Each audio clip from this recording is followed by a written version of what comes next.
The Legislative Branch of Government by Miss Monahan. The legislative branch is also called the Congress. There are two parts that make up Congress, the House of Representatives and the Senate. Congress meets at the U.S. Capitol in Washington, D.C. Its primary duty is to write, debate, and pass bills which are then passed on to the President for approval to become law. The House of Representatives. There are 435 total representatives in the House. Each state has a different number of representatives depending on their total population. States with more people get more representatives. The House of Representatives. Representatives are elected every 2 years. Thinking of running for representative from your state? You must be at least 25 years old, be a U.S. citizen for the past 7 years, and live in the state you represent. The Speaker of the House is the leader of the House of Representatives. The House elects the member they want to be the leader. The Speaker is the third in line in succession to be the President. The Senate. Each of the 50 states sends 2 people to be the Senate. There are a total of 100 senators. This means that each state has equal representation in the Senate. The Senate. Each senator serves a term of 6 years. When their 6-year term is over, the people from that state may choose to elect a new senator or keep the same one. Thinking about running for Senate?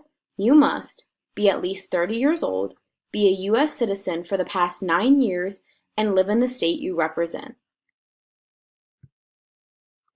Making a law. For a law to be made, it must go through a bunch of steps called the legislative process. The first is for someone to write a bill. Anyone can write a bill, but only a member of Congress can present it to the Congress. Next, the bill goes to a committee that is an expert on the subject of the bill. Here, the bill may be rejected, accepted, or changed. The bill may go to a number of committees. Experts are often brought in to witness and give their opinions on the pros and cons of the bill. Once a bill is ready and the committee agrees, it goes before the entire Congress. Both the House and the Senate will have their own debates about the bill. Members will speak for or against the bill, and then the Congress will vote. A bill must get a majority of the votes from both the Senate and the House of Representatives to pass.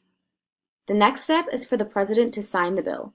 The President can sign the bill into a law or choose to veto the bill. Once the President vetoes the bill, Congress can get to try and override the veto by getting 2/3 of the vote from both the House and the Senate. In addition to making laws, the Senate has some special duties. Senate can vote on any treaties the President makes, review and approve presidential appointees such as cabinet secretaries and Supreme Court justices, hold a trial for a government official who does something wrong. The House also has special duties which include: the House of Representatives can recommend tax bills to become laws, decide if a government official should be put on trial before the Senate if he or she commits a crime against the country.